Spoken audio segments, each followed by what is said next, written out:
What it is, everybody. Welcome to a new week. If your weeks start on Monday, everybody's gay. Everybody is gay today, according to everybody. So I'll cover that news today. I have so many tabs open, I can't tell you, but we are capturing you with the drama exploding on the right wing. I think literally everybody is attacking everybody right now, although there are people on different sides. So I'm going to cover that news and we're going to continue.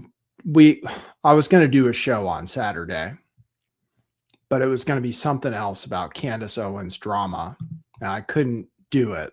I couldn't do it like a fifth day in a row. But that still tends to be a heavy topic, and I'm still going to cover it today. So I keep everybody up to date with the news. This is what we're doing here. We're capturing you with drama, and then we're giving you some real news on top of it. We also talk about artificial intelligence and the economy and politics, real politics, and so forth. So we are forced to ride the algorithm to the furthest extent of the law to get people tuned in, because that is a requirement. So we get people tuned in, we rope them in, and then we cover real news. So it's always drama and real news. Not always drama, but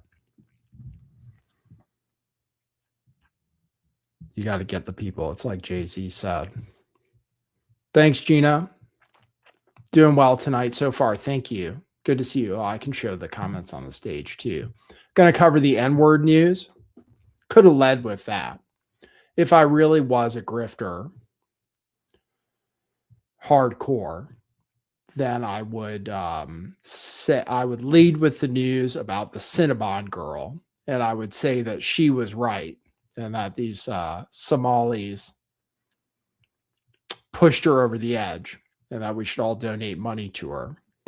But I am going to cover that story first. Now, me says you could just drop a slur in public. Yeah, I was thinking about it. Seems like if I wanted to make money, I think either her GoFundMe, I heard her Give Send Go was canceled, but she still has a GoFundMe. They wanted to raise $109,110, which is apparently anti-Semitic dog whistling. I learned that today. So I can explain that to you as well. Apparently, if you call people the N-word in public and it's on video, you will be handsomely rewarded. Apparently. That's the new normal we live in. So, and that's, I don't know. I mean, I'll talk about it at my own peril. I talk about many subjects at my own peril because it's certainly better to be 100% supportive of Candace Owens and Ian Carroll and stuff, and 100% supportive of, well, I don't know, overt racism, and 100% supportive of Trump, although that's minimizing a little bit. But yeah, it seems like go out and record yourself calling people the N-word in public. You make a lot of money. So I'll cover that news. I'll show you the controversy around that. It is like, I'll show you that some people are objecting to what Trump is doing. Tim Dillon, Nick Fuentes brought out the term performative cruelty over the weekend. And Donald Trump is losing some people with his policies, which I think is probably much deserved for different reasons. But he's about to go out on tour. He's about to go out on his affordability tour. He says affordability is a Democrat hoax. So we'll see what he says when he goes on tour. So I'm going to cover some of that. We continue to worry about the economy, which is not doing well. They call it K-shaped, which is pretty apt, actually. Rich people are still doing extremely well. People who run AI corporations are still doing well. Maybe they'll continue to be. Donald Trump is put out some AI news today in support of AI, and he also put out news in support of robotics, human robots. So he's supportive of all the things that are going to make us unemployed, and basically supportive of the oligarchy, the tech broligarchy, I heard it called today. So I'll show you that news if we have time for everything. I mean, I can tell you the number of things on my palette. Milo Yiannopoulos, that's the lead story, although I'll lead with the N-word.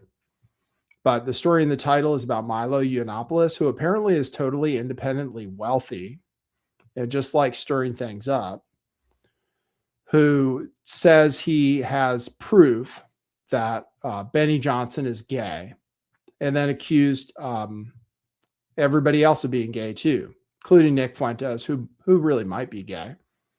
He was on, well, I don't want to change the subject. Milo called Benny Johnson. Oh, he said that Charlie Kirk was gay and was going to get a divorce. People accused Candace Owens of going after the legacy of Charlie Kirk. Milo called him gay, said he was about to get a divorce, maybe because he's gay. Benny Johnson threatening to sue Milo. Milo saying, bring it on. So I'll cover you that news.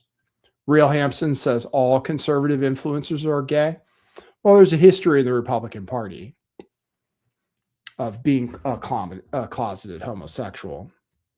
And the gays, you know, they're good at performing, kind of like act. I was an actor a long time ago. And many of the male performers you see out there are homosexuals. And they often cover it up for their box office appeal, like maybe Tom Cruise, maybe the guy from Pulp Fiction. Forgot his name right now. He's playing Santa Claus right now in commercials. You guys know who I'm talking about. Stories about him being gay. I know some people from school who are very famous who are gay and don't talk about it because they have to play straight characters. Travolta, thank you, Kira. Travolta, definitely gay. Lots of stories about, I think, massage people. There used to be stories back in the 80s about Republican congressmen and senators doing things in bathrooms and stuff. And then they'd always be very anti-homosexual. That was the thing. So they were hypocritical too, which made it reasonable to point out that they were gay. When you are anti-gay overtly, but secretly you're gay, then it's okay to write articles and say that you're gay, I think. Where normally, like, not necessarily. Peter Thiel destroyed a news organization because they called him gay when he didn't want people to know. So he got behind the Hulk Hogan lawsuit. Can't remember the name of the news organization, but he put them out of business because they called him gay. Lindsey Graham is a female, I believe. Small hands.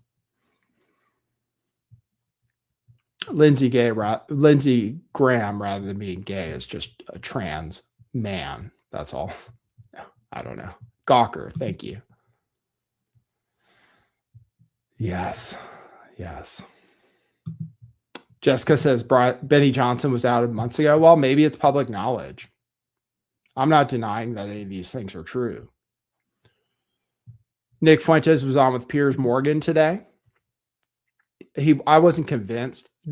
Piers Morgan, I thought, out of all the interviews I've seen Nick Fuentes do, thought this one was maybe the worst for the appeal of Nick Fuentes. I thought this one went the worst. And it's the first time I've seen someone get under Nick's skin for a prolonged period of time. So Piers Morgan, it was a tough interview. And then Nick said a lot of things. The problem is like where things are going with Republicans, or what people perceive to be the right wing, even though a lot of people hate Nick Fuentes, is that liberals or Democrats and independents are seeing the racism and they don't like it. And then they're also seeing some of what they're calling this performative cruelty, actually coming from Tim Dillon and Nick Fuentes, this mean-spiritedness, and they don't like it. And it's going to be an issue, basically. And Nick Fuentes is an issue, even though I like him generally. He's very intelligent. It's a problem.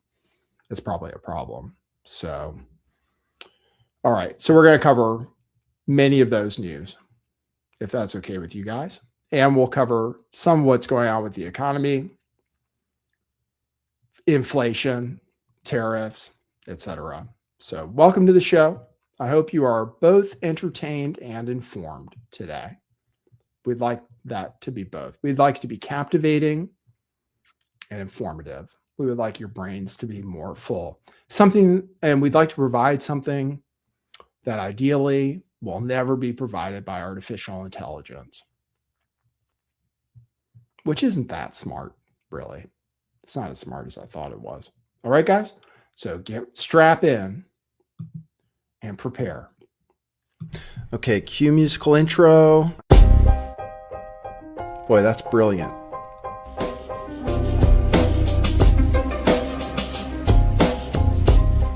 I do think some things in the world are real. Like you guys. You guys are real. Most of you. Most of my listeners, I think, are not just in my head. I think I have the metrics to prove it. You've taken a leap of faith today. What is that sound? And I apologize if you take offense. I'm a little offended myself. Welcome to our show. Welcome to the future. What it is, joining you live from sunny California. It's a beautiful day today. I'm your host, Nathan Stoltman, and I bring you the news, the real news.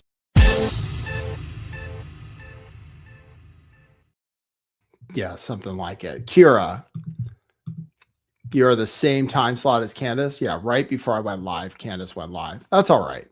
I still siphon off some of our viewers. I mean, I don't siphon them off from the live stream, certainly. But it's sad a little bit that the videos I put out with the most views are about Candace Owens. It's a little bit sad, maybe. I don't know. What should I say? It really is. Well, maybe it's really important. Maybe it is really important and maybe it's not sad. But people tune in for those shows, it seems like. So I have to try not to chase it too much because that's not my gig. I've always fought against the algorithm and fought to give you guys something different than you can get anywhere else. Lauren says, I have 2 daughters in their early 20s. I made sure they supported the same presidential candidate as the J6 rioters and voted for the person who was found liable for sexual abuse. Okay. I think that's true. Hey, I voted for him too. And I'll probably continue to vote Republican. I probably will because I know it's going to be bad. I think it's going to be bad when the Democrats come in. But I voted for him too, but I've always had a problem with him as well. And I didn't vote for him the first time. He was still better than Hillary Clinton, though. I mean, what are we going to do? We live in a terrible... America's fucked, I think. That's my opinion. We're fucked. Left hand, right hand, left wing, right wing, same bird. Socialist, quasi-socialist, imperialist, like whatever we are, whoever wins, it's not going to be good. JD Vance, I don't hate him, actually. I think JD Vance might be okay. He's a smooth operator. That's one of the problems with JD Vance. He's a smooth operator. So you don't know what you're going to get with him exactly. He likes to play all sides. But all right, I'll show you the N word. Should I just say it? I say it sometimes on this show because we're all adults, I believe, and words are not crimes. However, if you work in customer service, I would advise you against saying it. I mean, it is crazy to me. I'll show you the video in case you haven't seen it. This is what many people are calling a hero over the weekend. She's a hero for standing up to the dirty Somalis. That's what they're saying. I'm not. But Donald Trump, other people on the right are not afraid to use words like that.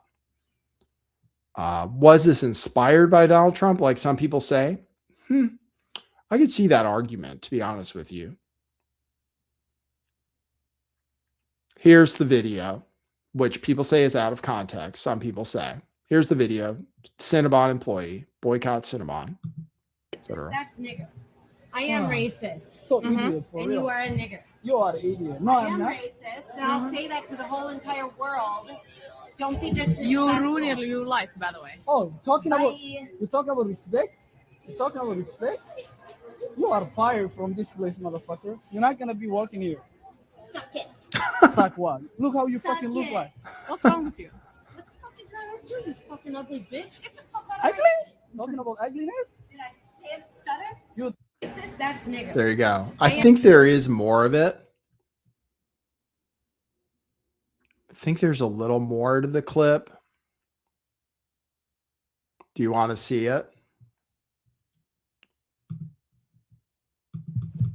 I'll look up context Cinnabon.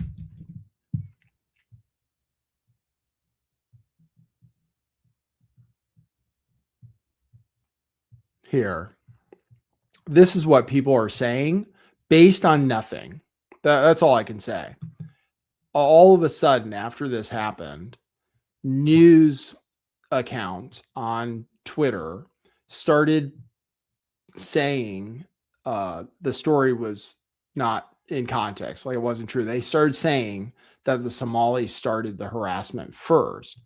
But I've looked and there's no evidence that I can find that the Somalis started it per se. Some people are saying it's out of context. Here, this one looks longer. I mean, here's an example of it. Right Angle News Network. It has been revealed. Breaking. It has been revealed. The altercation that led to a Cinnabon employee of Wisconsin lashing out at a Somalian couple was sparked by the couple sexually harassing her for not wearing a hijab, to which they pulled out her phone and began recording her. The only quotes or news about the only firsthand or second-hand accounts of it that I know about is their cousin said that the employee started it when they asked for more caramel. And the words were, witchcraft bandana. Witchcraft bandana. Words which should stick in your head. She said, you'd be able to see I was giving you more caramel, depending on how you say it, if you weren't wearing the witchcraft bandana. That's how they say it started. And I will tell you, based on my research, I can't find any evidence of anything different until they interviewed this multi-time convicted criminal at Cinnabon, from what I understand, including child neglect and other drug charges, DUI.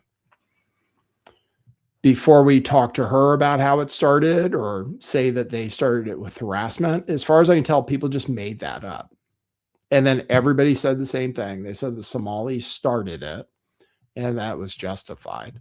So this is a longer clip. Apparently they did say, here's an example. Tree Rat says, this Cinnabon worker was asked if sexualizing her body made her a better person by the Islamic supremacist, which led to her saying she was racist. This context is left out of most posts about this. It's needed. These Muslim supremacy shouldn't be tolerated. Okay, learn English first. Good for her, it says. Good for her. I don't know if anyway. God damn it. Gonna get so much hate. Here's here's the full, this is a 50-minute clip. I played her a 30-minute clip. And then here's another post. I mean, Cinnabon lost my family's business for firing a woman worker who was being violently harassed by a Somali couple. I get Cinnabon frequently, not anymore. They're a nice bakery down the street that just inherited my 7 to 12 per. So people are talking about boycotting Cinnabon.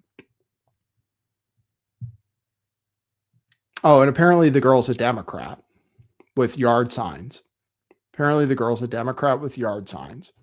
And right-wing people gave her, I don't know if it's almost $100,000 now. I'm not sure. But anyway, here's where maybe they say something about her sexualizing herself. Let me see if we can hear it. Sexualizing your body makes you a better person. Are you recording? I'm gonna record you. Yes. Do you want me to throw water on you? I am racist. So idiot, for And real. you are an Idiot. No, I I'm am not. racist, and I'll say that to the whole. So that was the part that people said. She was sexualizing herself. I think that, well, so we have that, which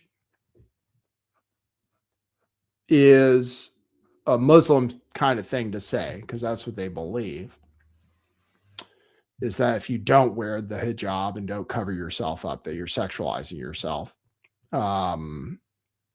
If it was in response to her saying they were wearing a witchcraft bandana, then actually it kind of makes sense. And in the clip, even though they're saying mother effer and stuff, I mean, I don't know. I worked in service before. It doesn't matter. She should get fired. I mean, talking about boycotting Cinnabon is insane. You have to fire her. Doesn't matter if people are rude to you. This is like America. American companies, the reason we're different from other countries and stuff is we have this thing where we say the customer is always right. And we have good customer service, basically. That's something that very American. And even if people abuse you a little bit, which, yeah, you could argue that's a little abusive if it wasn't provoked, you can't just say, suck my dick and not lose your job, basically. You can refuse their business. Actually, we're allowed to do that. You can say, I'm not going to sell you anything. You're allowed to do that, but you can't just call them racial slurs. It shouldn't be a crime. I heard maybe she got arrested. I don't think it was a crime. For sure. But I mean, boycotting Cinnabon for firing someone for calling a customer the N-word and telling them to suck her dick. I mean, let's be real. It's like, obviously they had to. It doesn't matter. It literally doesn't matter what the context was. Even if they were, I don't know, Muslim extremists sexually harassing her. I guess you could call it sexual harassment, but I mean, I've had customers be pretty rude to me before.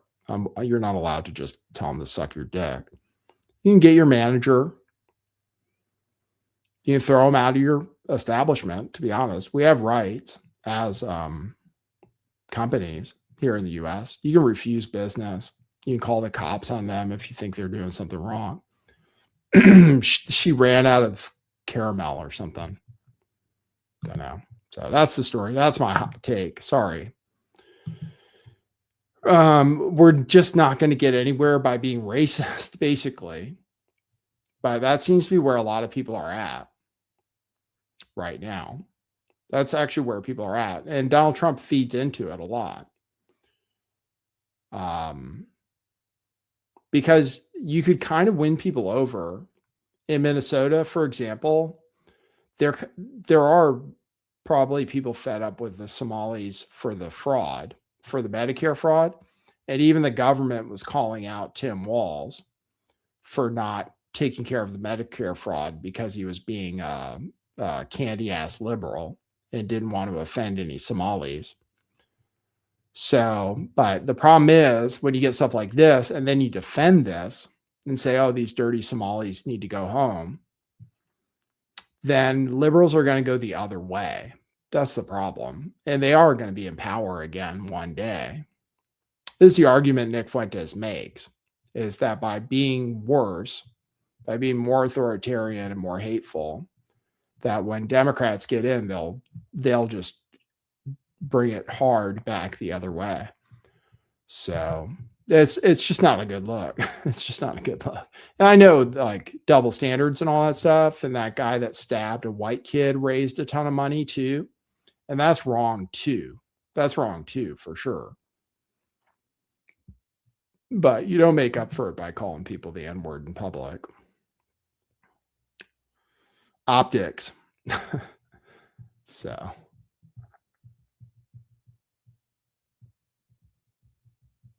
Anyway, that's my story. That's my controversial take, which it's weird that it's controversial these days. It's actually cool to be racist in a way, which all of us are a little bit, probably. I mean, I think it's in our evolutionarily, we seek to be in groups, and we prefer our own group because of safety. So it makes sense. And other races are worse than whites in a lot of ways. And when you take polls and stuff, other races hate whites a lot more than whites hate other races for the most part. Or they rank them. You ever seen that chart? So I'm not denying those things. I know there are double standards, but in this case, it's kind of a crazy. It's just everybody's going to see it. All these people who are not super ideological, people who voted for Trump, like moderates and stuff, they're going to be like, is this what I'm supporting? Kind of thing. Anyway, here's a funny story about the Somalis. Here's the mayor that speaks in Somaliland language. Yeah, that's right, Lucky Duck. See? I was hyping a meme coin over the summer called Fat Nigga Season. That's right. I'm not afraid of it. Yeah, I lost way too much money on it. It was a bad idea. But to be honest, I was having like a bipolar episode. So I won't take the blame. I actually don't even remember buying the coin. I woke up like one day I checked my account. I was like, oh my God, I spent my whole account on Fat Nigga Season. But I thought it was a funny thing. I think making jokes about it are funny. I think racial jokes are funny. They always used to be. Pointing out the differences between different races is funny. Richard Pryor, I mean, that's what he did. It's funny. It's funny to make fun of white people. It's funny to make fun of black people. It's funny to make fun of Asian people. It's funny. Calling a black person the N-word in all seriousness, not funny and not justifiable ever. Especially if you're serving, especially if they're buying something from you. But yeah, Fat Nigga Season, that was a funny meme. Thank you. Thank you for reminding everyone. Yeah, and hopefully you didn't buy too much of it. I was insane. Or I am sometimes insane. Periodically. Anyway, here's the mayor that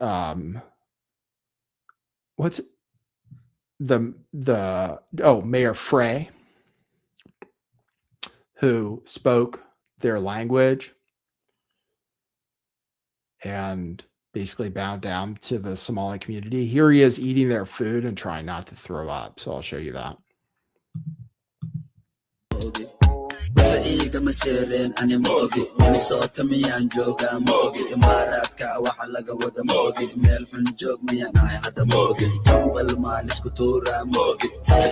Pushing it around. I don't know what this music is. Trying to eat Somali food without puking.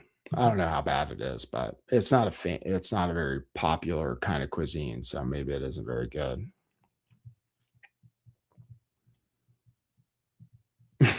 Conspiracy says, yeah, if you're going to use the N-word, just use it in private amongst your friends or when you're playing Call of Duty, then it's acceptable. Almost everything is acceptable when you're playing Call of Duty. That's when you can bring out the racial slurs and it's totally fine. Totally fine, especially with your white friends. Yes. More about Somalis since we're covering it. Then we'll get to the Milo news.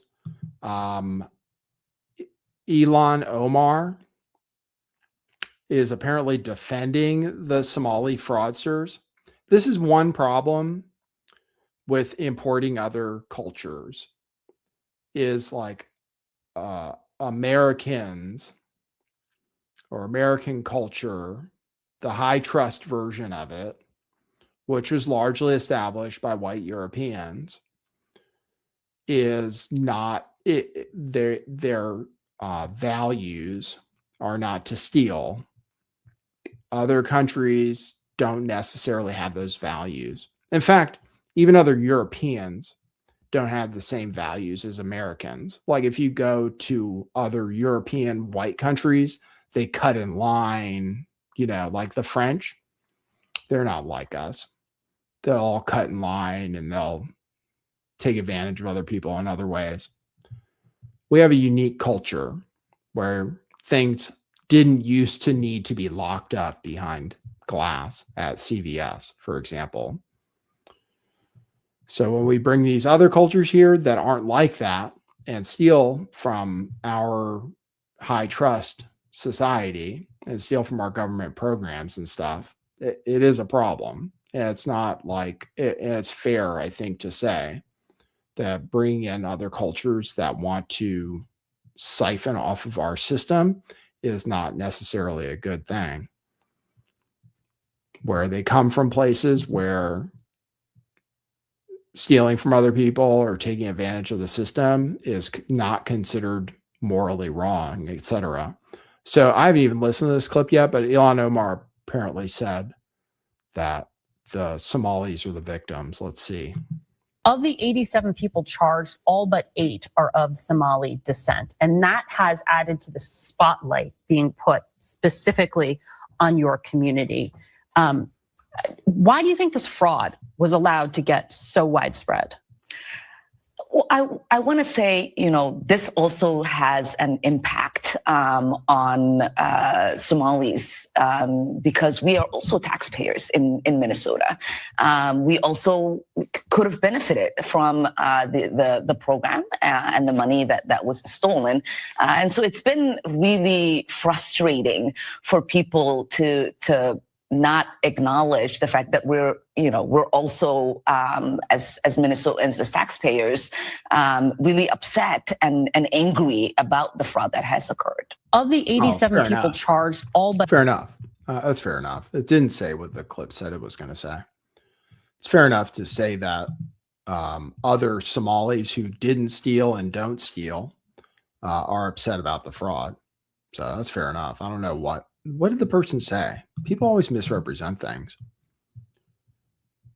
Rapid Response 47 about that clip says Ilhan Omar says Somalis in Minnesota are actually the victims of the massive fraud scandal in which 91% of the perpetrators are of Somali descent. Well, the ones that didn't steal are the victims, actually. So, and then this guy, Gal Sad, who's the Jewish supremacist. And that's a group that doesn't want us to like Muslims. Says she is a monster. If Donald Trump wishes to save the U.S., he must engage in a very muscular response to such folks. Yeah, if there's anybody who wants us to hate Muslims, there is a group of people who want us to hate Muslims. That's for sure. There's one particular group of people that would like us all to hate Muslims. And whenever we talk about that group of people, they want to change the subject and say Muslims are taking over America.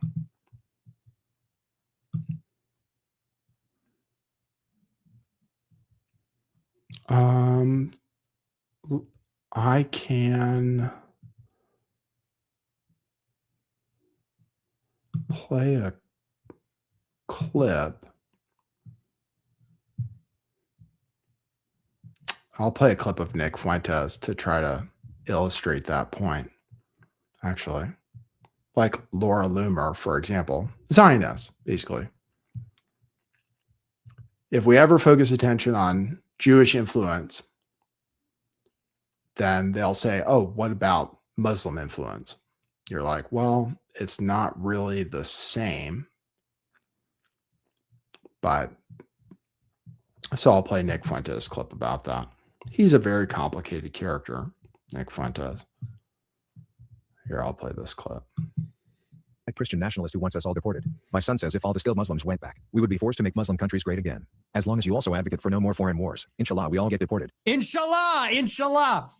Well, and look, I have no hatred for Muslims. That's the thing. I don't hate anybody. I don't hate Jews. I don't hate Muslims. I don't hate blacks. I don't hate anybody. We just have to talk about people. We have to talk about people and where they come from and their ideas. It's like the great Kamala Harris said, you think you just fell out of a coconut tree?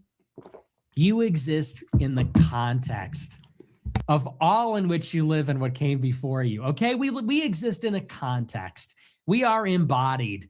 We have attributes. We have roots. We have ideas. All of these things have consequences for how we live and get along with each other. They are real, and they're real to us. So even if they're abstract, they affect how people behave and how people think, and that makes them real also. There's a certain reality about that too. And what I don't like about the GOP is that they really, they actually do want you to hate people. It's actually quite sick. And I didn't believe that in the past, but man, I have never seen more hatred than when I'm friendly to Muslims. Because I'm very critical of Muslims. I make fun of Muslims. I make fun of Muslims all the time. I call them towel heads. I say they rotate around a cube. I make fun of them, but I don't hate them. And I do think that they are cultural imperialists. And I don't think they should invade Europe. I think they should be remigrated. And in the United States, they're taking over neighborhoods. They either need to be dispersed or they need to go home. But I don't hate them. And to the extent that I will say anything positive about them, anything, to the extent that I do not heap just like low IQ abuse on them, I get called like a Muslim lover. They say, wow, you're in love with Muslims. You're working with Muslims to destroy America. Wow, you're going to become a Muslim. And it's like, wait a second. So I'll criticize their religion. I'll criticize them. I don't want them to invade our country. I like everything I just said. But because I don't actually hate them, it's insufficient. That's really interesting. And the same is true of the racial stuff. Like a lot of people from the Blaze will say, oh, the Groypers are brown. Why? Because you see a lot of Hispanics and blacks like the show. And why wouldn't they? It's a funny show. It's an informative show. It just goes to demonstrate I don't have hatred in my heart. People love the show because I'm telling the truth. I'm funny. I'm really critical of everybody in a way. And what I want is propriety and justice and truth. And these people from like the Blaze, they go, oh, Groypers are brown. Groypers are brown. They're all brown. It's like, well, no, everybody's a Groyper because everybody likes honesty and funny content and, just being raw. Then you go and turn around in the Blaze. It's not like they're suddenly now they're white supremacists. Isn't that interesting? The moment that you start to go against Israel, they then do the Southern strategy. That's what I've noticed. It is literally the modern day version of the Southern strategy. You know what the Southern strategy is? Allegedly, Richard Nixon played into the anti-black politics of the South to flip them from Democrat to Republican. And the whole idea is that it's like Nixon was not a racist. Maybe he was, but he wasn't he wasn't a Southern revanchist. He wasn't a segregationist, let's say. But he used that kind of animosity to get people to vote, maybe against their own interests. And there's something similar happening now, which is that when you stray from the Jewish reservation, even though the conservative movement is not like white nationalist, it's not like Christian nationalist. they're pro-immigration, like they want H-1Bs. They have a Indian Jewish anti-racism coalition. But if you start to say, I'm against Israel, they say Muslim third worldist. If you go and say, I think this anti-immigration stuff is not materializing, and it might be a distraction from the other issues. They go, oh, you're brown, you're black. It's like a modern day version of the Southern strategy. All right, good enough. He's a very interesting character. He's all over the place. He supports gun control. I don't know. He wants a king, kind of. Wants a dictator, basically, kind of. Mad at Trump for not deporting enough people, but also saying it's performative cruelty that he says mean things about Somalis.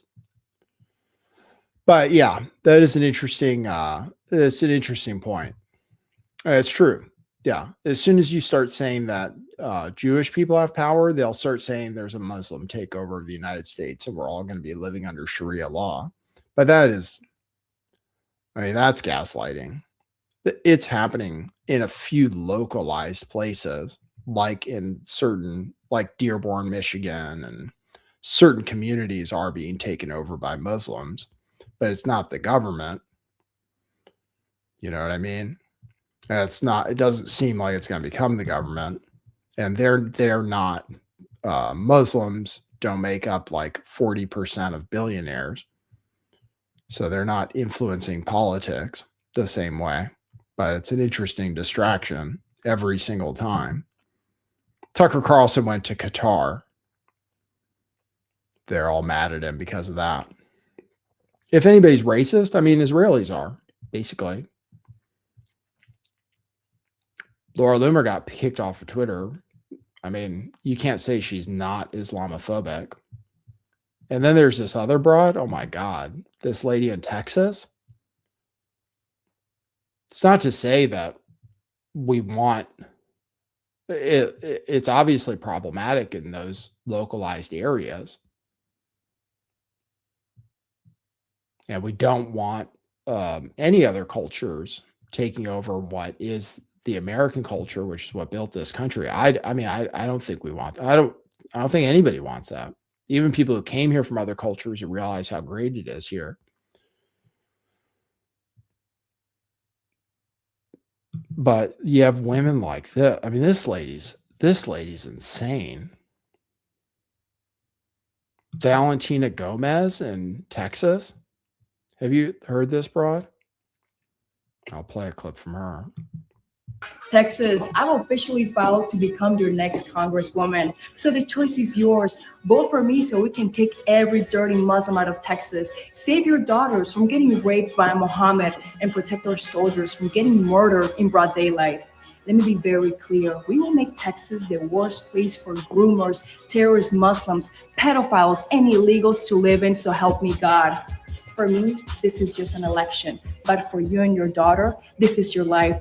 Because Texas has only gotten more Muslim under these weak Republicans. New York City already fell to Islam. So did Michigan and Minnesota. And you're next in line. If Texas falls to Islam, it's simply because you didn't vote correctly. God bless you all. Kick these dirty Muslims out. Imagine saying that. Imagine if somebody just said that about Jews. That's all.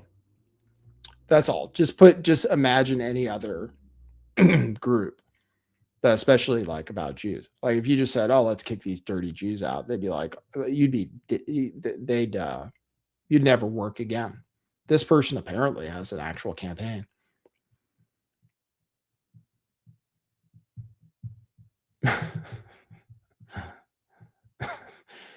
Pirate says, "I live in Texas. We have a Christian Zionist problem." Much more likely. You have Ted Cruz, right? Francie King says Islam and Judaism are anti-Christian. Well, one is much more anti-Christian. And it's not Islam. Because Islam accepts the divinity of Jesus Christ. And Judaism does not. So,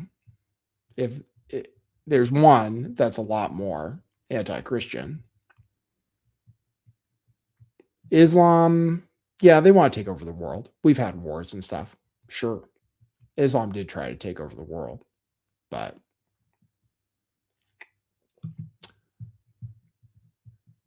California, no, they accept Jesus Christ. They accept the virgin birth. Jews say he's burning in excrement in the Talmud. Islam says Jesus is going to come back at the end with Muhammad.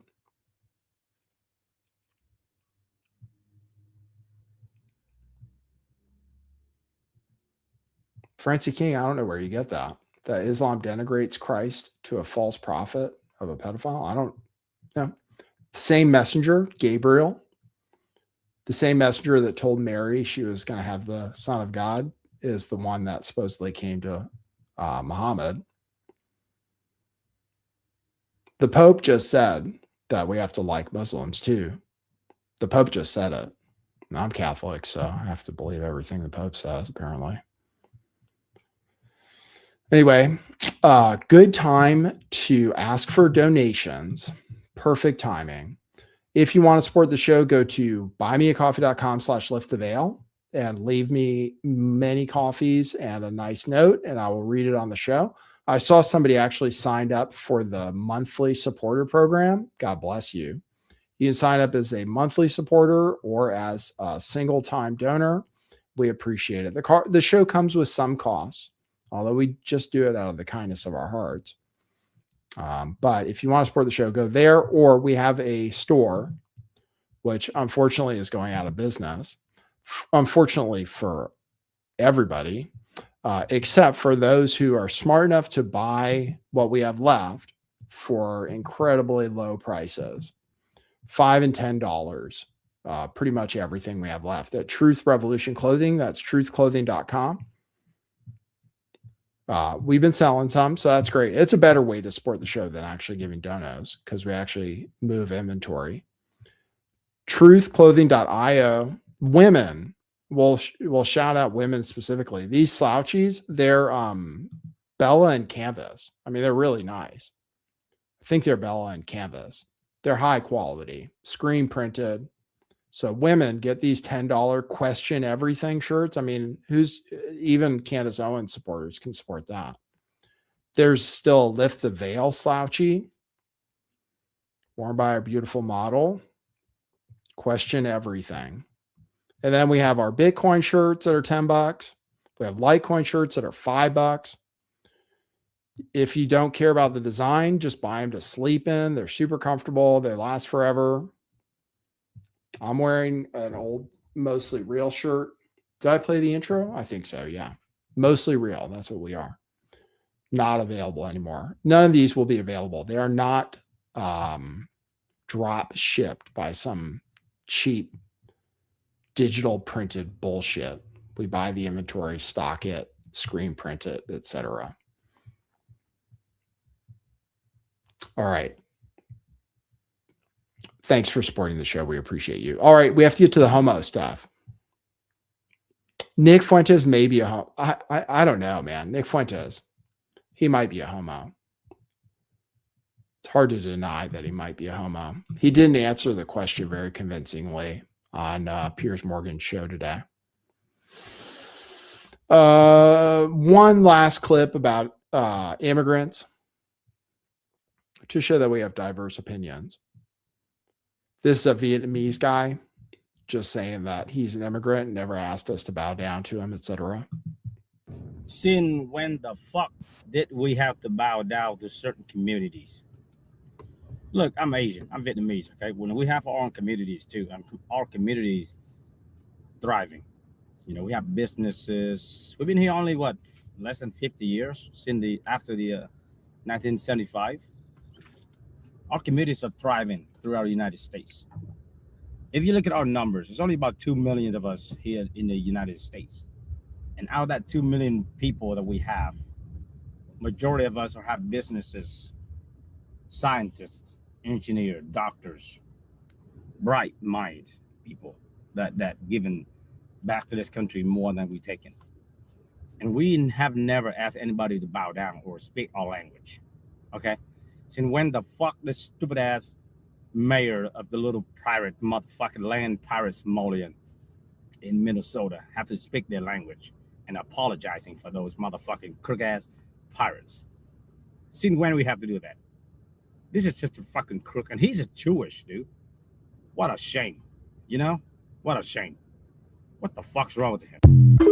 He's talking about the Jewish mayor, I think, that we played choking on the Somali beans. Yes, we do not have to bow down to foreigners. And foreigners that come here, that thrive in our system, don't expect us to bow down to them. So shout out to that guy. All right, we're talking about gay news. Milo, oh my God, Milo. Milo is gay. And he was on Tucker Carlson. I don't know. He goes out claiming he's not gay and that he was converted. I'm just going to say that you can't pray the gay away. You can not have sex with men, but if you were born attracted to men, if that's the way you are, there haven't been any successful conversions that I'm aware of from gayness. That's just my point of view. And it's super controversial. I challenged Nick Fuentes on that issue, but he didn't disagree with me. Milo is gay. He can get married. He can have kids. He's never going to stop being a homosexual, in my opinion. He is not always telling the truth about things. He said a lot of things that are, he just says things to try to gain relevance a lot. Tim Pool had him on for some reason. He's being extremely controversial. That does not mean that he doesn't actually have proof or know that Benny Johnson is gay, because a lot of people apparently say that. I guess he used to work at BuzzFeed, and some people have said that before. It's not like I hadn't seen a lot of the stuff about it, but there is a history of conservatives being gay and also being anti-gay outwardly. And they still are. I mean, geez, people bring up the Reuben thing all the time, that he adopted or he had surrogate gay children and he's gay. And they just say, like, we can't accept that into our movement, which is only a problem if you're also gay. That's all. So here is what Milo said on Tim Pool's show. Apparently Tim Pool is thinking about canceling his show. I don't know. I saw Jeremy say that. What does he go by? The Quartering?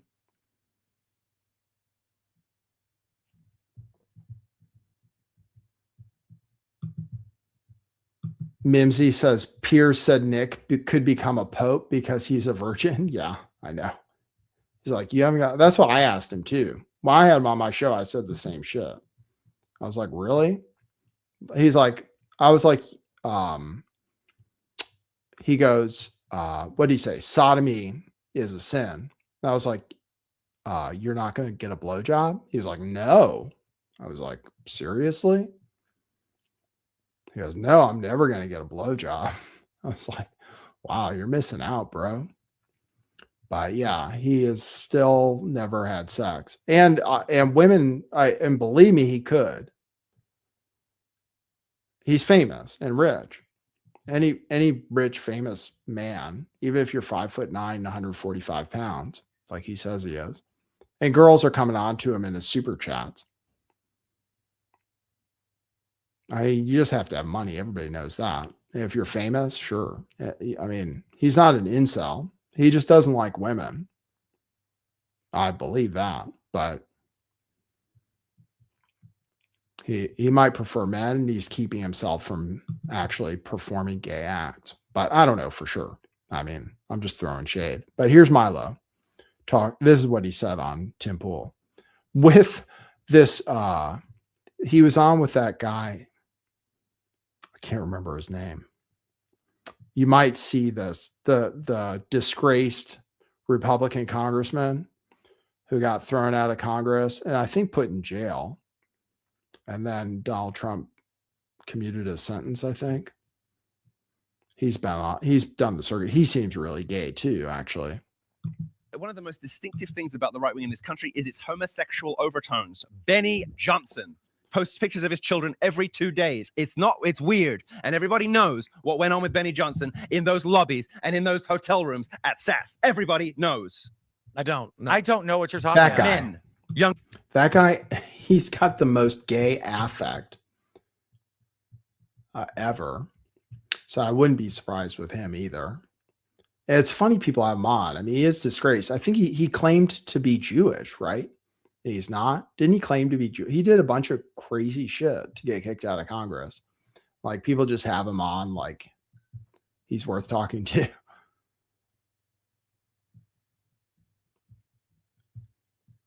He seems like a homo too, to be honest. Younger men, not underage. At least I don't know that. His wife was crying drunk in the lobby 3 sasses in a row about how her husband was upstairs with boys.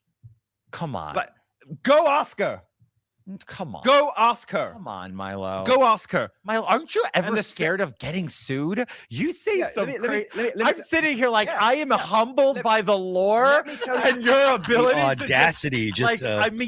There's no teapots in this room right now to express how I feel. George, I have said these things about people for 20 years and never once in my career been sued. I've issued 3 corrections in my entire journalistic career because I get my facts right and people know that they do not want to go through discovery. Actually, I want to say this. I've never been sued for anything I've ever said about anyone. The one thing I need to say this. Because I'm right. The most terrifying thing about Milo. Okay. Somebody's saying, oh, yeah, George Santos. Thank you. I'm not always good with names. George Santos. Yeah. You say he's openly gay? Okay. Well, that would make sense. He's got a very gay affect. So anyway, that's on Tim Pool's show. Tim Pool, who has been criticizing Candace Owens. Jeremy of the Quartering has been criticizing Candace Owens. We're going to get to Candace Owens news because people love it. So that's what he said. Made a specific claim that his wife was crying at a conservative event because Benny Johnson was up having sex with men or boys.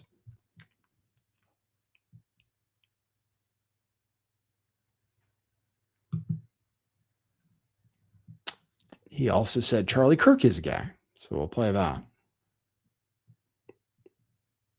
And apparently, like I said, Milo is no longer gay. I mean, Tucker had him on to talk about homosexuality. I was like, I haven't even listened to it.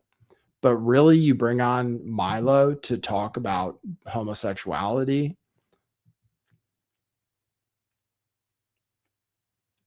Acting like he's not actually gay still? I don't know about that. He's the most questionable guest, I think, that Tucker has had on, especially to talk about homosexuality. He had a gay black husband at one point, I think. Back when Republicans were accepting gays and Dave Rubin was fine. That changed in a hurry. Look at how many bottles they put in front of him. My goodness. He's got a Michelob Ultra, a Liquid Death, 4 water bottles. What the hell is going on? At least they're not giving him booze like Joe Rogan does to his guests. Per show, although I do watch her religiously. It's the queen. I'm always a couple of days behind watching on the show because I've got stuff going on. But somebody tweeted today that Candace said that she believed that they were about to get a divorce. I think he was gay. I think he was gay. And come on, you know that you do know that I've criticized. What? Like I'm sorry, Tim, but like, why would you even go there? Like to say something like, I'll tell you why. No, the man's dead. You're calling now. You think he's gay. That's when people can talk. That's when people can tell the truth. I know. I disagree. That's when people can tell the truth because let me tell you why. Okay. And if you want to if you want to read in a vindictive crusade on my part for everything I've just said, you are entitled to do so, and so are the viewers. But I'll tell you what happened. I'll tell you what Charlie Cook did to me. Charlie was a very brilliant, very, very brilliant organizer, fundraiser, networker. Those three things, phenomenal. Probably the best in the business, maybe. Certainly one of the top 2, 3. Amazing at those things. But he was also very ruthless. He was a very ruthless person who spent a long time excising and excommunicating all of the most interesting people in politics from the right wing. He did it for a decade. Everybody knows it. Nobody said it because it's not polite in the aftermath of his death. Charlie gave a platform. Let me finish. He gave a platform to lily-livered, centrist, weak frauds, faggots, and prostitutes, and drag queens. What he also did at that same time, and anybody in power, what he also did at that same time was systematically extinguish the light of anybody who could not be controlled. And I'm one of them, and I'm going to tell you what happened. When you hear rumors about sexual impropriety about me now, most people are like, yeah, probably true. There's a reason for that. Charlie, when I was at the height of my fame, the height of my popularity, Charlie made up a rumor that I was having sex with children on campuses, underage boys on college campuses, and I was selling them drugs. And he did that because there was no other way they could seize a monopoly on college campuses, because I was just so totally dominant. And they didn't have anybody in the influencer line, because at that time, Charlie was a really shitty speaker. He got a lot better towards the end. I think he got a lot better man towards the end, honestly. I think having kids really changed him, if I'm honest. But at that time, very ruthless person. And they had nobody that could go up against me. He made up that lie. He forced every Turning Point chapter, and everybody has heard 20 instances where Turning Point has canceled somebody. Everybody knows. So there you go. He's got something against Turning Point USA. I mean, who knows? Could have been true, to be honest. Milo admitted to being that kind of a character, so I'm not sure. They threw him out for that pro-pedophilia comment he made, which actually wasn't that insane. He just said gay guys like all groom young gay guys or something. He said something like that. He said that grooming underage gay men or boys was okay, I think. Basically, you guys can remind me. On Joe Rogan's show, then they canceled them. He's back. Everybody has a second life.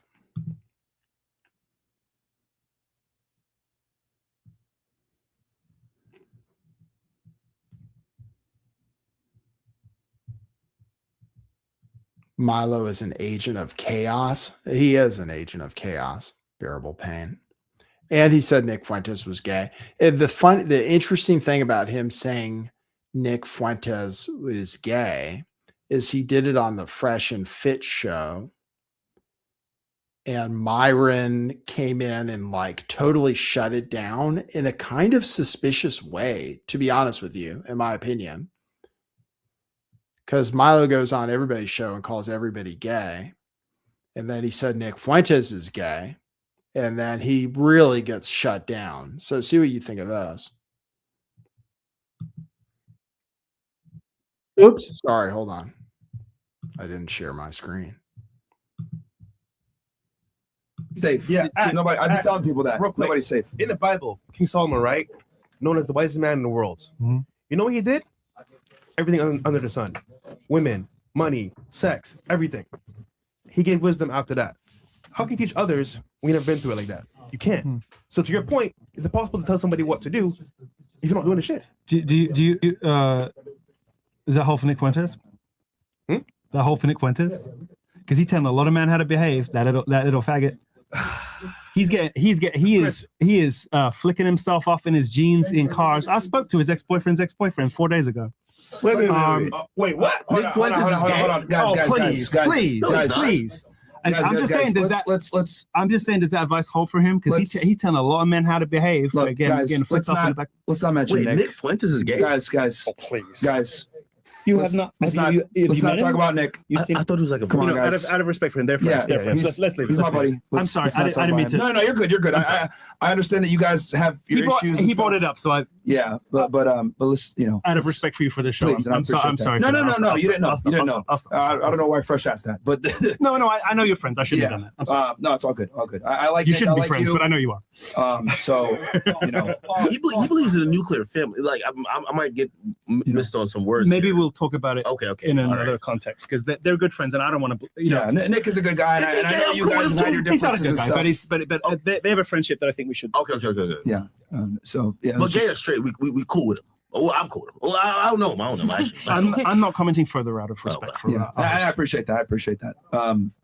Yeah. Okay. I don't think about you when it comes to sexuality. I'm like, yo, Milo is a real nigga. That's what I think. Well, I'm on my way, hopefully, to getting a wife and kids one day. All right. I've been celibate for 5 years because I didn't want to do the gay stuff. Poor woman. I feel bad for whoever marries it was Milo. destroying me, and it was coming with all these other things attached to it that were evil and that were killing me. I just didn't want to live like that anymore.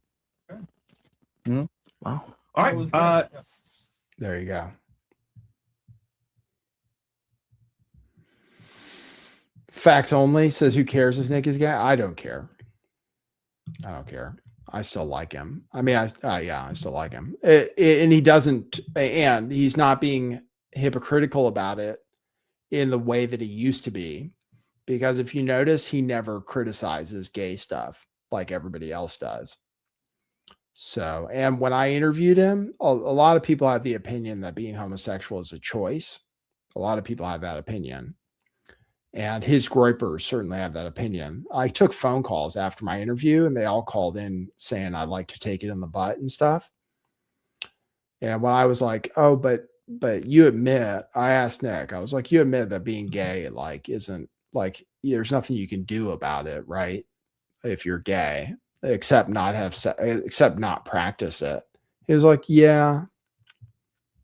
So I was like, then you shouldn't probably be.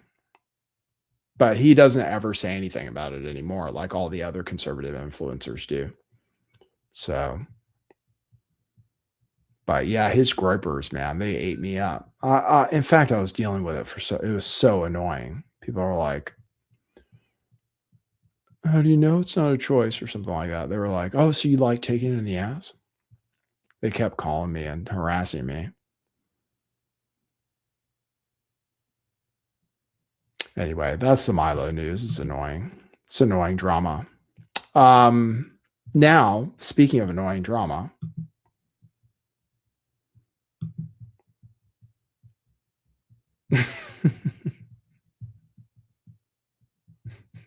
yeah, that's what I said. At least some people here. You have no idea how controversial it was for me to say that when all the groypers were tuned in. They're like,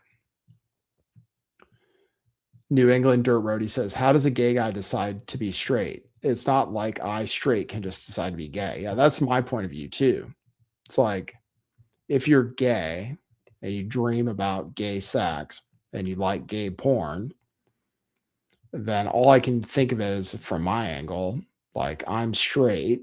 I think about women, and like, I wouldn't be able to just choose to be gay. So how would you expect but that was extremely controversial. Extremely controversial. All right. Anyway, moving on to other controversy. So Candace Owens might show up for that interview. I said she should show up, or at least propose a date when she can show up, so she has some plausible deniability. And apparently she's trying to show up. She's asking her husband. So there are a few things. Her top comment on all of her videos about the meeting is women who listen to her show telling her not to go. It's the top comment. Everybody's like, don't go, bitch. They're going to kill you or something. I don't know what it is. They're going to kill you. I think it's basically the main subtext, that if she goes to the interview, they're going to do something to her. It's a trap, basically. So, and at one point, Candace was like, the internet has decided, which basically means her kind of cat lady investigators have told her, and it's definitely the top thing people are saying. Don't show up, don't go in person, etc. But now she is thinking about it because she should, honestly, if she's serious and wants to confront them. And the only way they're willing to do it is in person, which I agree.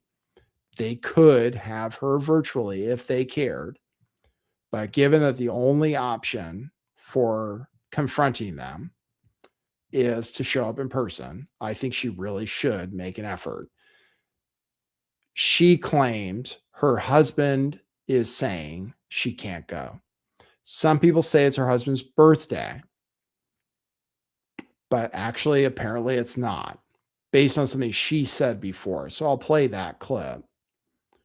One of the excuses is that that happens to be her husband's birthday. But even if it is, she could easily say, that date doesn't work for me. Here is a date that does work for me. Please don't tell anybody in advance. I'm scared for my life, etc. But I will come in person as long as you don't announce it in advance. And these dates will work for me. And then she could say, I offered them another date. I could show up in person and they're not willing to accommodate me. Then she'd be in much better shape. She did an interview with, I was watching it today. God damn, why am I so terrible at names? I used to watch this guy's show all the time. With the British comedian who's in trouble with rape charges at her house where she feels safe, which I understand. That was on today, her interview. He's skeptical. He thinks she's a little crazy, but he didn't want to come out and say it. Here she is saying she's going to beg her husband to go in person if Erica is going to be there. And apparently Erica is the one telling them to do whatever they're doing at TPUSA. Russell Brand, thanks, Kira. I'm so stupid. It makes me like, one thing about Nick is he literally knows every single name, every single thing. It just rattles off. Guy's got some kind of like genius IQ. I'm so jealous of that. I forget things all the time. I feel like an idiot. Russell Brand. I watch his show all the time. Russell Brand just did a show with her. It was shown today. He had previously shown some clips. He was challenging her. She didn't necessarily have great answers for it. She just says it's weird. She just keeps saying it's weird and accusing them of being involved in a cover up and like sideways accusing them of somehow being involved in Charlie Kirk's murder. Which, if that's what she thinks and she has evidence, then she should go there in person. So she says she's going to. I'll play that clip. Here we go.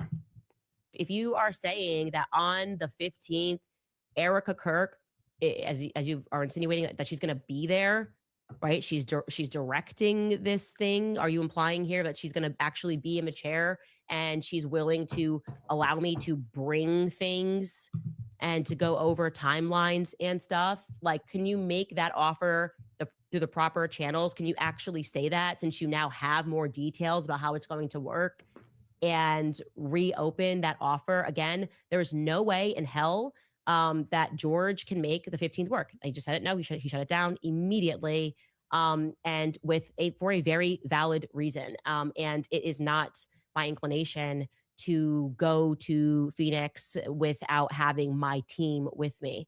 And my husband is very much a part of my team. But I will say that I will raise it further with the Supreme Court of George Farber.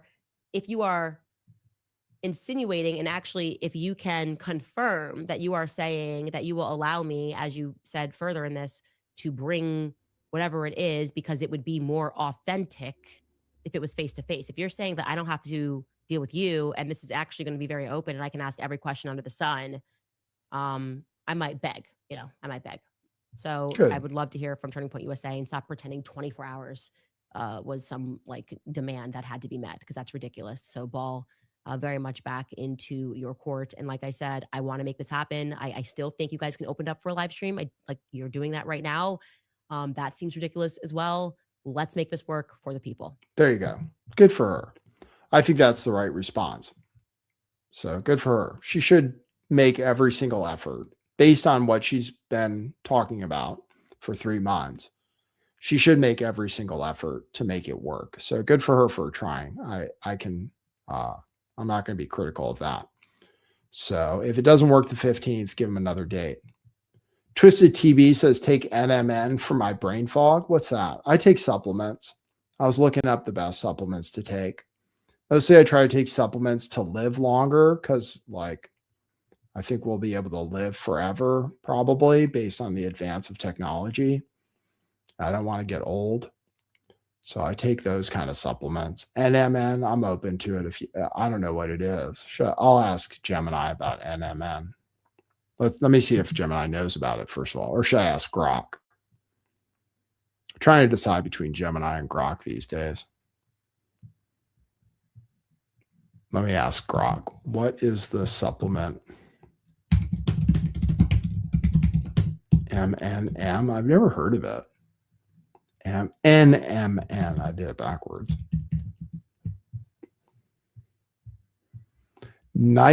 Nicotinamide mono. Well, I do lots of nicotine. So it's a nicotine thing. Yeah, I use lots of nicotine. I think that, I mean, it sounds like a nicotine drug. Nicotinamide mononucleotide. I mean, I do vape. You guys see me doing that on the show. I think nicotine is really good for you.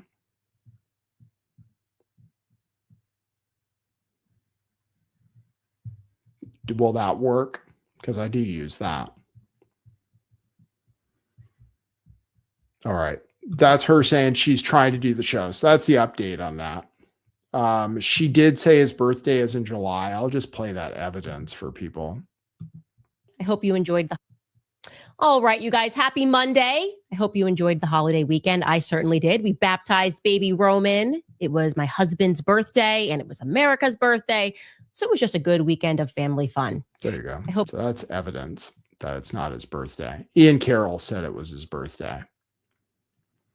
Ian Carroll. Do you guys care about Ian Carroll at all?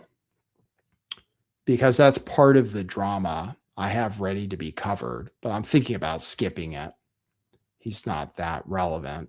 I mean, he's gotten himself famous based on the anti-Israel stuff, but he's kind of a newcomer. He jumped on the Candace train, mostly on the Israel side. He made a video. Ian Carroll, you guys know who he is, the guy with the mustache, who got popular making short form videos and now does a podcast. Mostly about Israel. He got mad at Fuentes. Do I have to play a clip of Candace Owens talking about maroon shirts? The maroon shirts thing, that sounds like mild. I mean, that's the kind of thing. That's the kind of conspiracy content I used to make. People love that shit. They eat it up. But what is it? What is the maroon shirts thing? What is that? The Egyptian planes thing? I don't understand that exactly either. But the maroon shirt thing, saying that it's military because people are emailing her telling it's military. What is that? Play that. There was something that I kept noticing. A weird amount of young men were alone at this event and they were wearing maroon shirts. In fact, so many of these young men that I was coming across were wearing maroon that at first I legitimately assumed that it had to have been one of the UVU colors. I asked this question so innocently. I was like, to someone at UVU, I was like, oh, are your school colors maroon? And he comes back and he said, no, they're green and white. So my gut told me, okay, that's interesting because maroon is not exactly a highly ranked color for men. Okay. And it can't be that all of these men that are wearing maroon also happen to have attended this event alone. So I'm going to show you, there was something that I kept noticing. A weird amount of young men were alone at this event and they were wearing maroon shirts. In fact, so many of these young men that I was coming across were wearing maroon that at first I legitimately assumed that it had to have been. Okay. Anyway, that's one of the ones that's pretty funny. Maroon shirts. And then she actually showed pictures of them and stuff. Okay, that's Candace Owens news. We covered it all. Thank you very much for your patience. We are going to get to the bottom of who killed Charlie Kirk. We'll get to the bottom of it right here. I could do episodes about it every day. She's live now, right? Or maybe she's done. She only does an hour.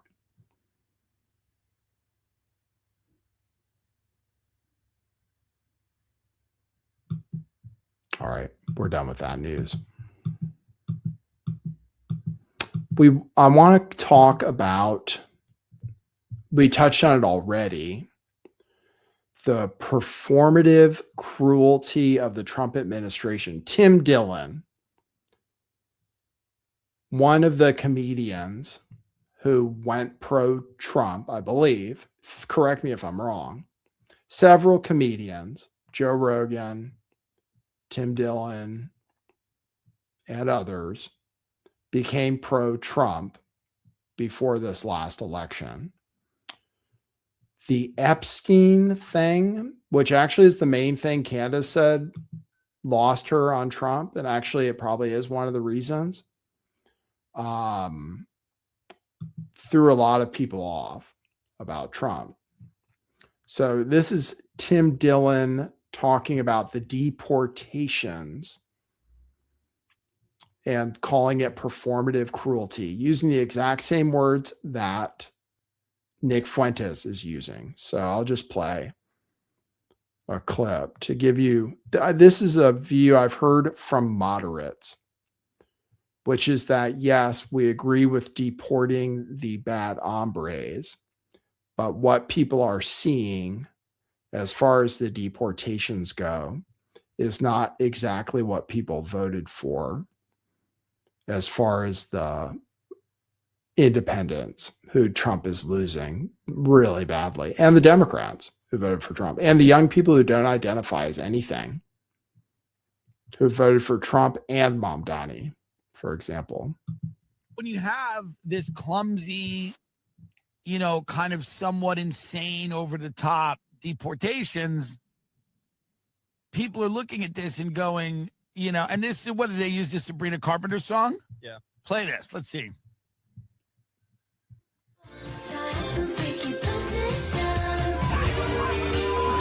Have you ever tried this one? Have you ever tried this one? Have you ever tried this one?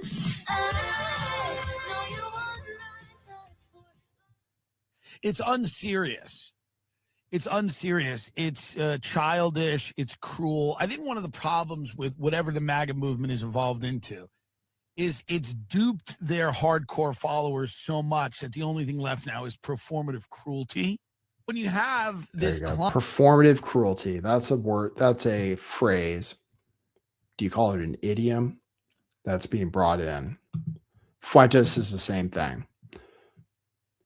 Nick Fuentes says performative cruelty is the perfect phrase to characterize the Trump admin and the mood of the MAGA movement. In order to compensate for his compromises and failures, Trump has to fall back on mean-spiritedness to appeal to the basest instincts of its followers. It's really sad. We wanted no new wars, mass deportations, lower prices, transparency, accountability for Dems. None of that is happening. So instead, we get cheap, increasingly mean-spirited rants and insults, reveling in violence, snarky rage bait on social media. It's going to backfire majorly. That includes the boats. That includes the boats too,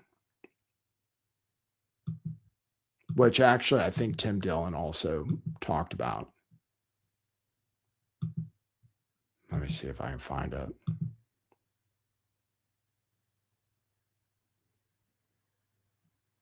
I have another clip of him talking about the deportations. I don't need to play that.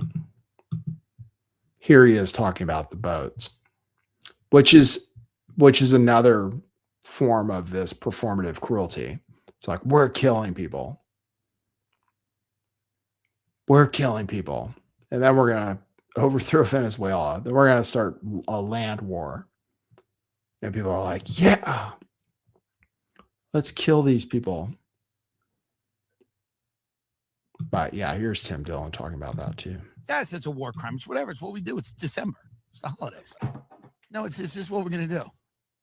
There's a decision made to just start bombing. We need to start, but something's got to get bombed. I mean, truly, when the Epstein stuff's going down and all this stuff is going down, someone up there goes, we need to start bombing someone like now. We need to pivot people's attention from the economy and the pedophile ring we're covering up to Venezuela. Let's start blowing up boats. Who cares? They're narco terrorists. Great. We'll blow them up and it'll pivot. And even this is good. Even this like war crime thing is good because what this allows is everyone can fight about this. It's just, I've lived through this forever. I'm sorry that I don't feel any way about it. I mean, you can't, day in and day out, you can't consume this stuff and still care. There's no way to do it at 40. You'd have to be so crazy. You'd have to be so crazy at 40 to still have an emotional investment in that. It's just what it is. We're just blowing up. But this is what happens here. Have you not lived here? Are you new? Are you 5? We're blowing stuff up. Same thing happened with George W. Bush after 9/11. He was so unpopular, George W. Bush, before 9/11. He was not doing well. They wouldn't let him appear in public. Like Biden didn't give a lot of public speeches. His advisors, George W. Bush's advisors, just wouldn't let him talk because he was so stupid. Like the old saying, fool me once, we won't get fooled again. Fool me twice, we won't get fooled again. Like he would go out and just say things that were so dumb that they stopped letting him appear in public, George W. Bush. And then the war came and he was like the most popular guy ever, got a second term. So I don't know if Trump's doing it on purpose, but the Venezuela thing, man, like I don't see how anybody can support that. I'll show you, since we're talking about boats.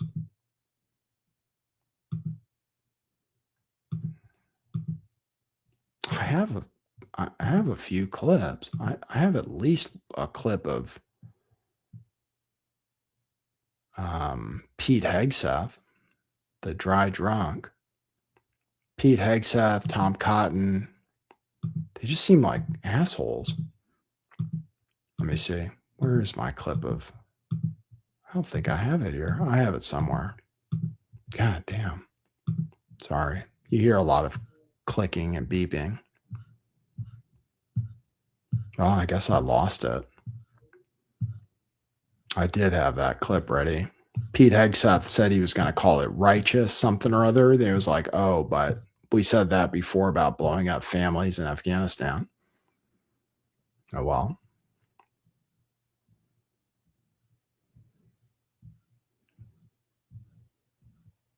All right, I don't have that for you. I have video they shared, which people are also excited about, of a Coast Guard interdiction of a boat. Oh my God, where is this stuff? Oh, maybe it's just further back. Oh, yes, I have it. I was just looking the wrong way in my tabs.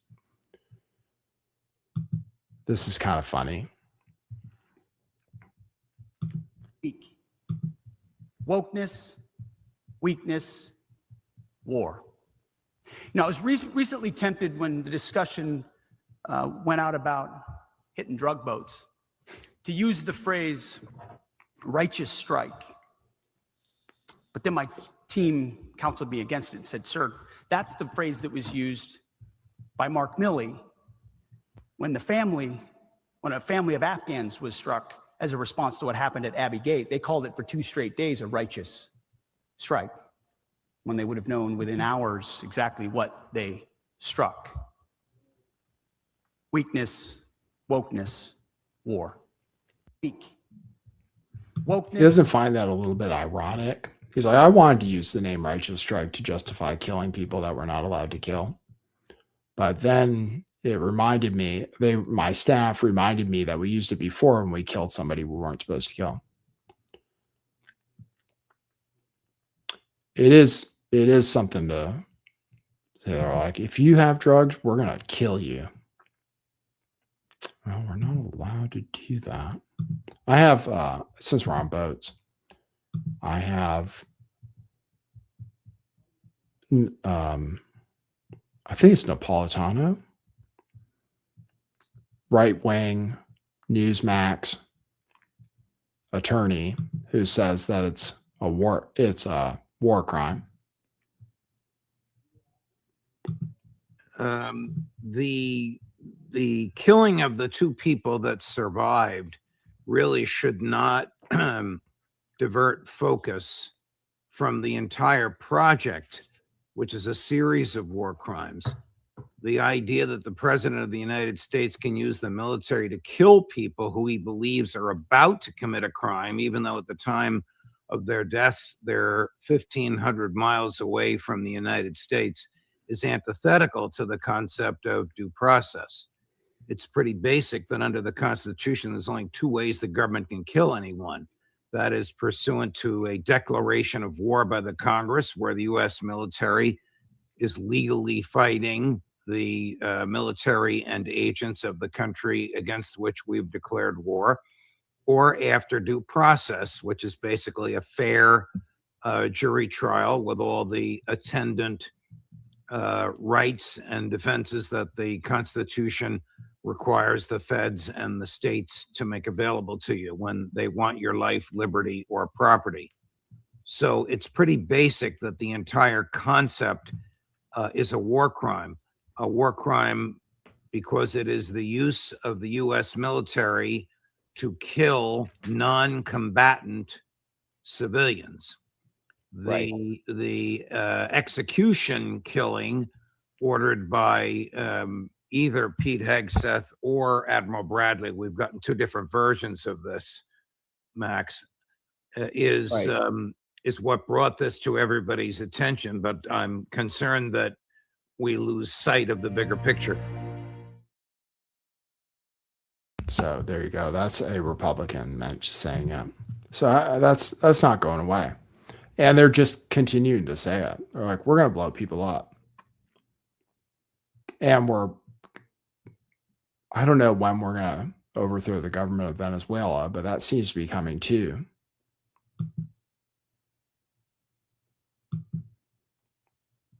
Apparently the boat wasn't coming to America. That's being reported. That the one where they killed the two people after blowing up the boat, the two survivors, that boat was headed to Suriname, I guess it's called. Wasn't headed to America at all. Besides the fact that we blew the two up.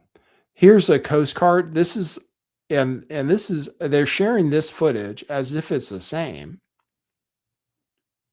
Here is how we're supposed to do it. This is the Coast Guard actually taking out a boat that has drugs on it, but not killing anybody and finding the evidence so they can go forward with the prosecution. Here's a video of that. And people are celebrating this, which actually is fair. If we can do it this way, then why are we doing it the other way? This is video of that. Some kind of badass Coast Guard. They're taking out the engines on a drug boat without killing anybody. And then they go down, arrest people, and seize the actual drugs with evidence. And then they can prosecute them, arrest them, etc. So if they can do this with the Coast Guard, and they can use some violence, which people like, why did we have to blow them up? Seems to kind of counter that argument. And they land, they board the boat, etc. That's the way it's supposed to go down. So there it is. Coast Guard blew out the engines with some kind of badass on the helicopter, run up on the boat, board it, find the drugs, collect them, then distribute the drugs into black neighborhoods under a CIA Black Ops program. That's the way it's supposed to be done. That's the way we like it to be done. seize the drugs and distribute the drugs so we can lock up people. Criminalize crack cocaine more than regular cocaine. Fund terrorists and South American countries that are trying to overthrow left-wing governments. That's how it's supposed to be done. All right. So I have that. Now, we want to talk. Trump is about to give a speech. He's about to give a speech tomorrow in Pennsylvania about affordability. But if he isn't corrected, there's an article, I think, in the Wall Street Journal where his advisors are like, hey, dude, he goes out, he keeps going out, I'll play a clip. He keeps going out and saying that affordability is a hoax. It's a Democrat hoax, just like the Epstein files, which didn't win him any friends, which lost him a lot of supporters. He's saying affordability is a hoax. And he won the election in 2024 saying he was going to work on affordability. And now Democrats are winning, saying they're going to work on affordability. And probably it'll just keep changing parties where everybody blames the other side. It doesn't do anything about it. And the Fed keeps printing money and everything keeps getting more expensive forever. But anyway, here's a mashup of what he said during the election and what he's saying now. And if he keeps saying this, I mean, it's just, they're going to lose so bad. If they have to support what Donald Trump is saying right now, that affordability is a Democrat hoax, oh man, they're so screwed. Starting on day one, we will end inflation and make America affordable again. But the word affordability is a Democrat scam. One of my top priorities will be to quickly defeat inflation and make America affordable again. I don't want to hear about the affordability. We will make America affordable again. We're going to make it affordable again. You know, there's this fake narrative that the Democrats talk about, affordability. Affordability is a con job. We will target everything from car affordability to housing affordability. You know, this whole thing is, they use the word affordability. It's a Democrat hoax. Starting on day one, we will end inflation. And so he won on exactly that thing. Prices are higher. Prices are higher, no matter what you said. Gas prices are lower, eggs are lower than when he was elected, but overall prices are higher. Everybody agrees. And he's like, hey, like, Republicans are screwing this up by agreeing that there's an affordability problem. No one should agree that there's an affordability problem because we're fixing it. Meanwhile, all these companies now are saying that prices are about to go up because they haven't actually passed on the cost of the tariffs yet. So Williams and Sonoma, Walmart, Abercrombie and Fitch, bunch of companies that haven't passed on the total cost of the tariffs yet, say that after the holidays are over, they're going to start raising prices more. So it's not going to get better. Besides that, the healthcare issue, healthcare prices for 20 million people are doubling, maybe more. And a bunch of people are just going to not have healthcare insurance and aren't going to pay, which is just going to make it more expensive for everybody else, which then will make it more expensive for everybody else. It's just going to go into a death spiral next year. And Republicans are like health savings accounts. But that's not going to help people who have serious health problems. We're going to keep paying for their insurance no matter what. But apparently 4 million people are going to not pay for insurance because they're healthy enough, which will make everybody else's costs go up, which will mean more people will stop paying for insurance, which will make everybody else's costs go up. Everybody at work who pays for it through that. I mean, it's going to be really insane. And Democrats and Republicans don't agree. Republicans have never had a plan for it. So affordability is about to get way worse. And Donald Trump's about to go out on a speaking tour. And we'll just see what he says. If he keeps saying it's a con job, it's over. I mean, it's more than over. It's already over for Republicans, which might not be a bad thing if Democrats win the midterms and suck, which they will. Then maybe a Republican can win president in 28. So it might be better because everybody just blames whoever's in charge. That's the way our system works. Biden was in charge during inflation. It was half his fault, half Donald Trump's fault from the bailouts and the pumping during COVID.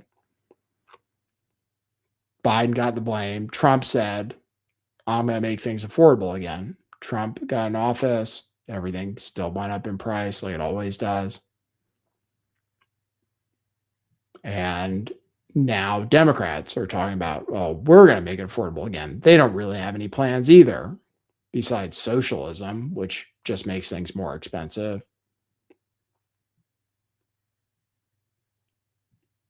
So I have a long clip. I'll probably save it for another show of a doctor talking about the difference between costs if you have insurance versus just being totally uninsured. And it's crazy. It's cheaper to be uninsured in most cases because they charge you less if you're uninsured than if you are insured. And most people have a huge deductible. So they're paying, $15,000, $20,000 a year for insurance and then paying a $15,000 deductible on top of that and paying extra when they go to the hospital because they have insurance. So it's a mess. It's a mess. We're headed for a real disaster. And I guess they're going to shut down the government, which I've been saying.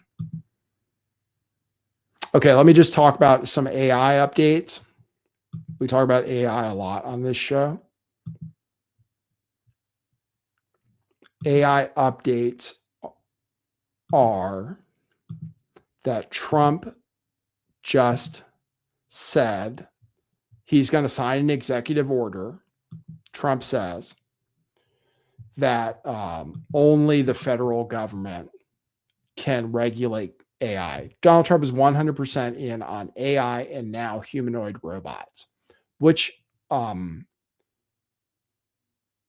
the future. And actually, China is killing us right now at robots. If it wasn't for Musk here in America making a pretty advanced robot, but the Chinese are already have robots doing a lot of their production, and they just set a record for trade balance, where their balance from what they export compared to what they import is $1 trillion, even though we're buying a lot less stuff because of the tariffs.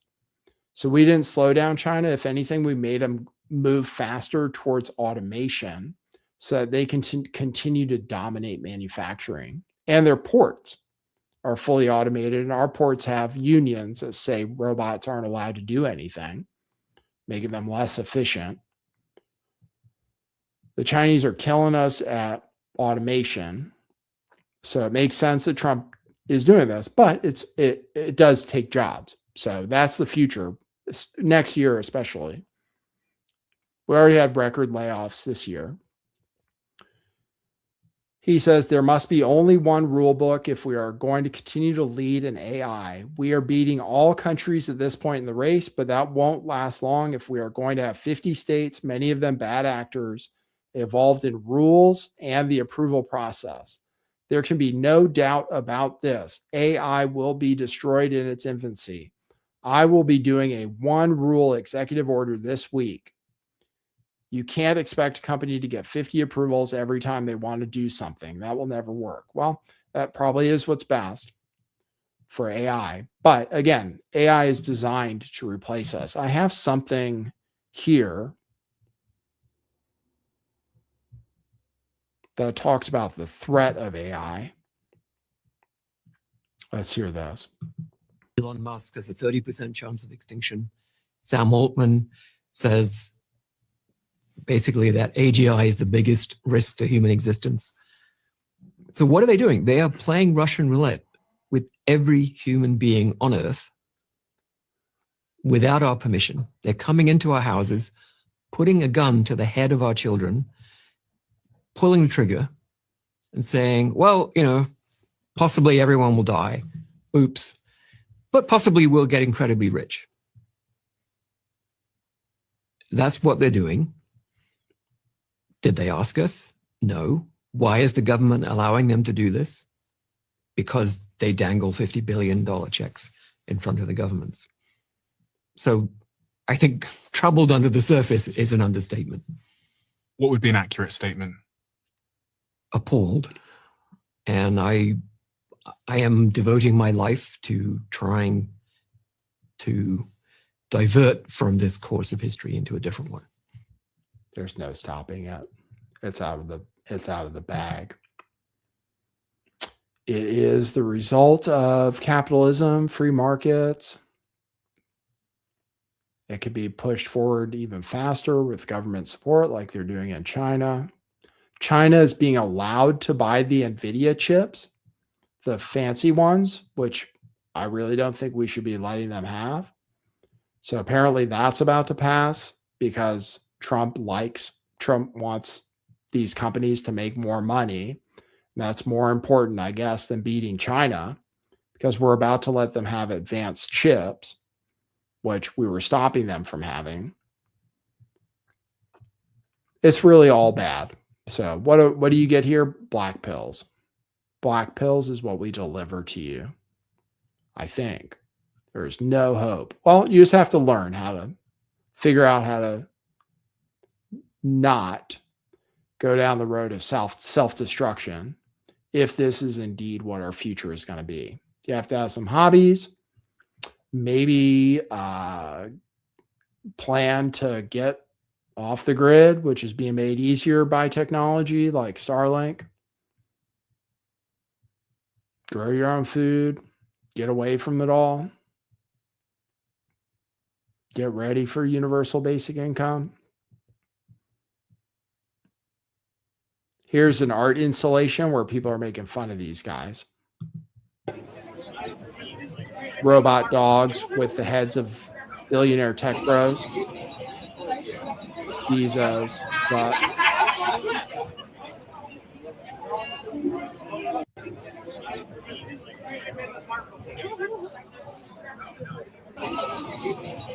so that's what people are showing as art. It may eventually, humanity may revolt eventually. So far it hasn't. Like I mentioned on a YouTube short I put out. I won't give you any black pills on economy today, even though there are some probably.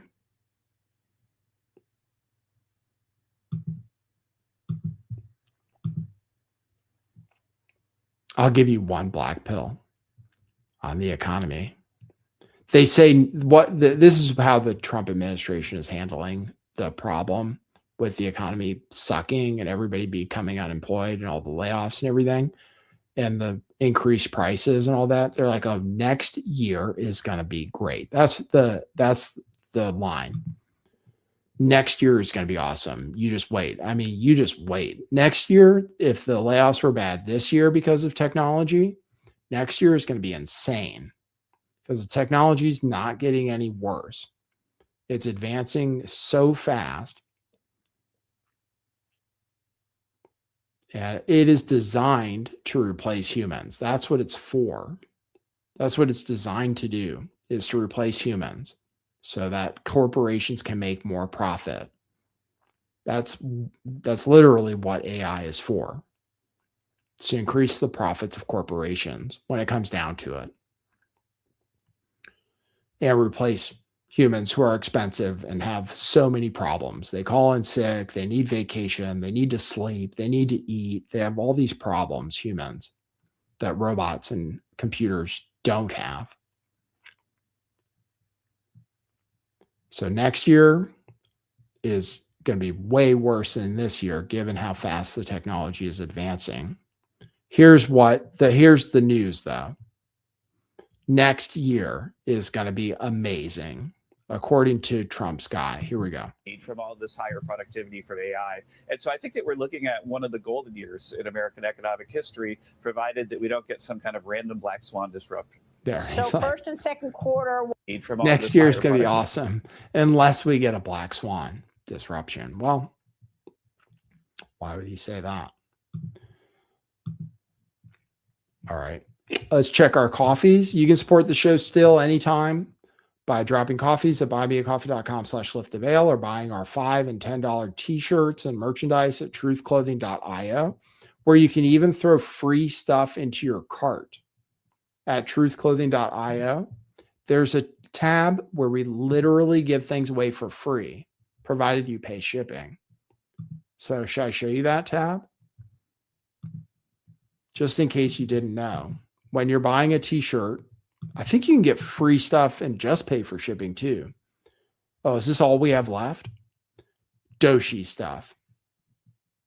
Oh, the Doshi bumper sticker is $1. Then we have free Doshi car magnets and buttons. And it says love more, Doshi 2020.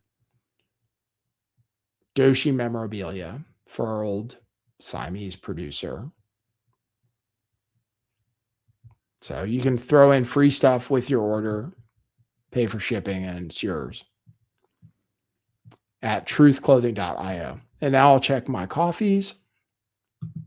I think I saw one person became a member, which is great. That means I have you for life. You'll never cancel.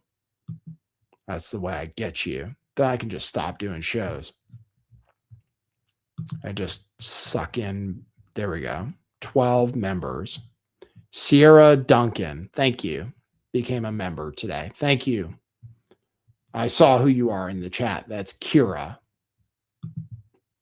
Thank you for that. You went for the $7 level. That's better than the $5 level. That's good. Thank you. I will collect that for life. Thank you very much. That'll fund my retirement. I'm going to keep doing the show every day till I'm dead. Just like Ben Shapiro says. You can't retire. What? Like retire? Never. We do the show every single day. Didn't do it Saturday, but often on Saturdays. 2 hours. It's crazy. Crazy amount of content. All right. I'll turn the show over to the artificial intelligence, see if it can make any good YouTube shorts out of it. Kira's like, life? Oh, no, I didn't know I signed up for that. Well, you can cancel at any time. It's not that hard. But I count on people not canceling for when I go crazy and quit my show for months at a time. But no, people cancel then too. No, you can cancel anytime. It's okay. I don't mind. I don't take it personally. Thank you, everybody, for tuning in. Appreciate your attention to this matter. And we'll see you tomorrow. Today we were early because football's on tonight. Tomorrow we'll be at the regular time, I believe, 4 p.m. Pacific time, 7 p.m. Eastern time. And for now, that's what it is.